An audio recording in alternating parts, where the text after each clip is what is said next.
자, 오늘은 우리가 보지 못한 폭포라는 작품을 볼 건데요. 자, 이 작품은요.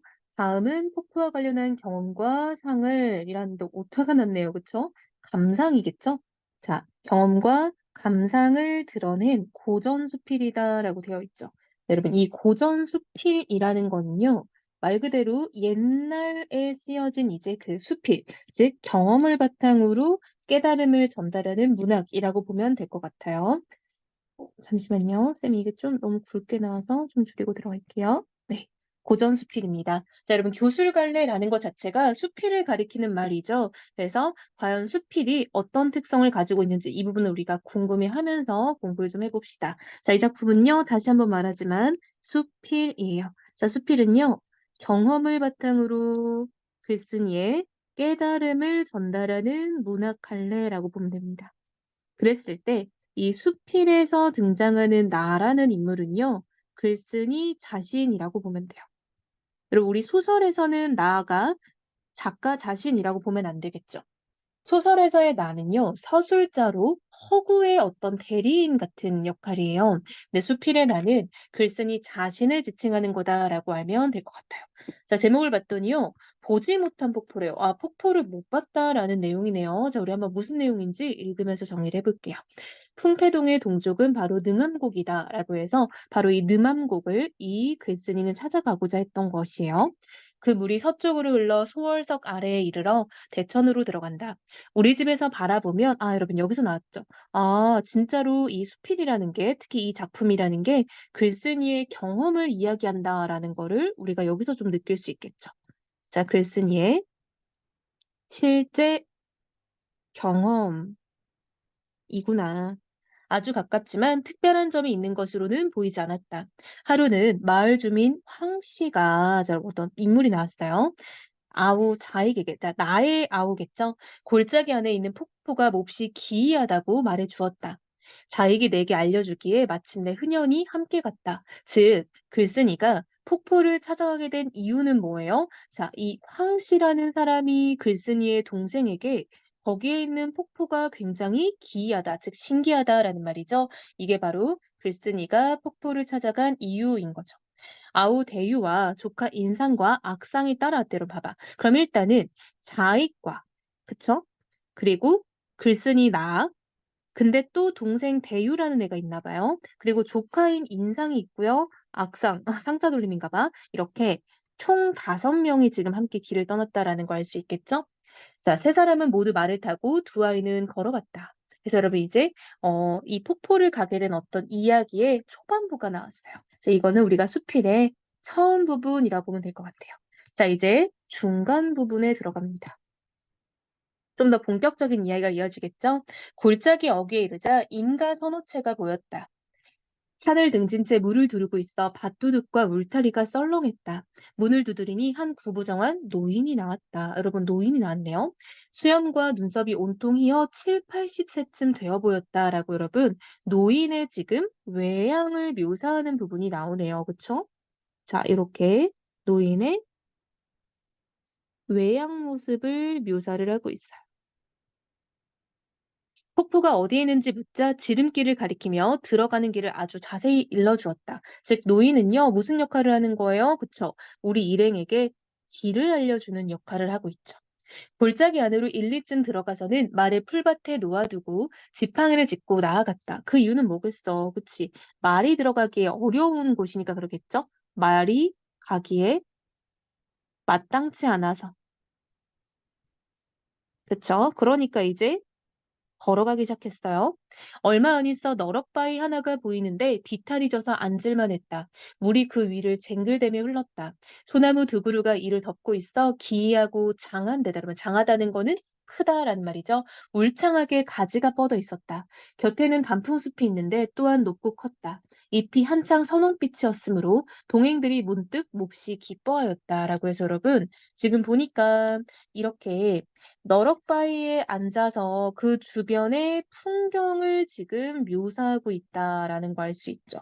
이렇게 폭포로 가는 길 주변의 풍경을 묘사하고 하고 있어요. 자, 그러니까 동행들은 기뻐하였다. 즉, 이 폭포를 찾아가는 길에서 느낀 감상이죠. 찾아가는 길에서 느낀 감상에 해당하겠죠? 이 속에서 이처럼 아름다운 경치가 있을 줄은 생각지도 못했다. 여기서부터는 오솔길이 굽이굽이 이어지면서 여러 차례 좋은 곳을 얻게 되니, 여러분, 좋은 곳이라는 거는 이제 경치가 좋은 곳을 말하는 거죠. 경치가 좋은 곳.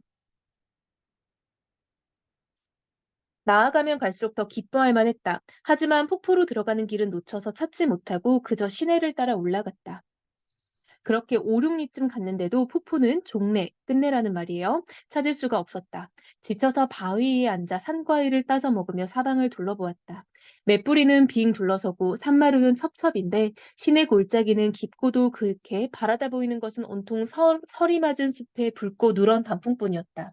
동북 쪽은 경계가 더욱 극이 빼어나 바라보니 은은하여 마치 신기한 것이 있을 것만 같은지라 마음이 몹시 즐거웠다라고 해서 여러분 이 부분도 지금 화자의 눈에 보이는 것을 지금 묘사하고 있죠. 자, 산과일을 따면서 사방을 둘러보니까 이렇게 산 주변의 풍경과 그리고 단풍 같은 것들이 보이고 그러네요. 계절적 배경은 가을인 것 같아요. 그쵸? 자, 이 부분도 주변의 풍경을 묘사하고 있죠. 그래서 이 사람은 그 풍경을 보고 있으니까 마음이 몹시 즐거웠다라고 감상을 계속하고 있네요. 날은 이미 뉘엿해졌지만 여러분 시간적 배경이 이제 저녁으로 흘러가고 있네요. 이제 뭐 늦은 오후 혹은 저녁 정도가 되겠죠? 자, 여러분 단풍이 계속 나오는 걸 보니까 계절적 배경은 가을인 것 같아요. 자, 근데 폭포를 놓칠 수 없어 다시금 옛길을 따라서 내려가 비로소 한 갈래 좁은 길을 찾았다. 앞서 노인이 일러준 것과 비슷해서 시험 삼아 그 길을 따라가 보았다. 얼마 못 가 바로 산등성이로 점점 올라가기만 했다. 마침내 폭포가 있는 곳은 알 수가 없었다. 라고 해서 여러분, 폭포를 찾아보려고 했는데 뭔가 길이 계속 험해지고 뭔가 산으로만 향하는 것 같아서 못 갈 것 같다라고 느꼈대요. 얼마 후 골짜기에서 사람 소리가 들렸다. 자익이 먼저 시내로 내려갔다가 이곳에 이른 것이었다. 그의 말이, 자, 여러분, 그는 자익이죠? 자기가 폭포를 보았다므로 어찌 생겼더냐고 묻자 검은 바위가 드높게 겹겹이 포개져 있는데 약한 물줄기가 이를 덮어 조금도 볼만한 게 없다라고 했다. 내가 대위와 서로 보면서 입을 벌려 웃으며 말했다. 즉, 왜 웃었을까요? 그치. 허탈한 웃음이에요. 아유, 현타 오네, 막 이런 느낌인 거죠.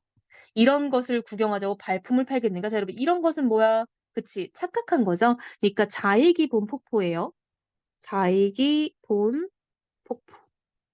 마침내 가지 않고 어디로 우리가 가려고 했던 그 진짜 폭포에 가지 않고 돌아와 비탈진 바위 위에서 밥을 먹었다. 자익이 웃으며 말했다. 이런 것을 구경하자고 발품을 팔겠는가? 이런 것은 뭐겠어? 본인이 본 이제 폭포인 거죠. 오늘 이후로 마땅히 천하의 말만 번들어야 못 믿을 인자들이 더욱 싫어질 듯합니다라고 해서 이 못 믿을 인이라는 거는 자기한테 이렇게 뭐 폭포가 아름답다라고 말했던 사람이라는 거죠. 즉 이런 지금 황 씨를 저격하고 있는 거죠. 그쵸? 황 씨가 폭포 아름답다고 했는데 그쵸? 황 씨에게 속고만 것을 유감스러워한 것이다라고 해서 지금 자익은 본인이 본 폭포를 보고 황 씨에게 속았다라고 생각을 합니다. 자, 이어서 이제 끝부분에 다다랐어요. 산에서 내려온 뒤 길을 알려준 노인을 만나 본 것을 얘기하자. 자, 본 것은 여러분 뭐야? 가짜 폭포죠? 잘못 본 폭포예요. 자익이 본 폭포입니다. 그랬더니 노인은 "아닙니다. 그 위에 진짜 폭포가 있습니다." 여러분 이 진짜 폭포는 뭐겠어? 황 씨가 말한 폭포겠죠. 황 씨가 말한 폭포. 네요. 하지만 냇물을 따라 내려가면 길이 끊겨 도달할 수가 없었지요. 꼭 산등성이를 따라가야 이르러 굽어볼 수가 있답니다라고 해서 이거는 내가 가던 길과 일치하는 거죠. 즉 글쓴이가 가던 대로 그대로 갔으면은 갈 수 있었는데 돌아와 버린 거예요. 그제야 내가 갔던 길이 바른 길인 줄을 알았다.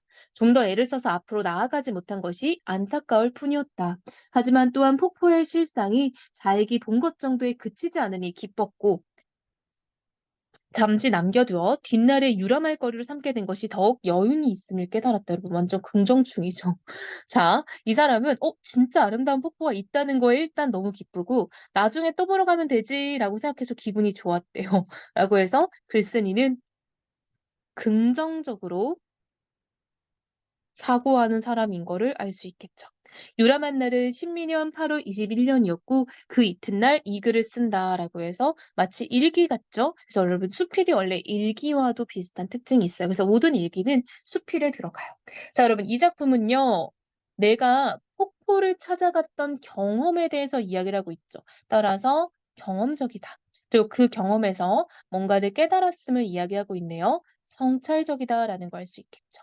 자, 굳이 주제를 정리하자면 폭포를 찾아간 일과 그 감상이라고 볼 수 있겠죠. 자, 여러분 어렵지 않은 작품이지만 다시 한번 읽어보면서 글을 마무리하면 좋을 것 같아요.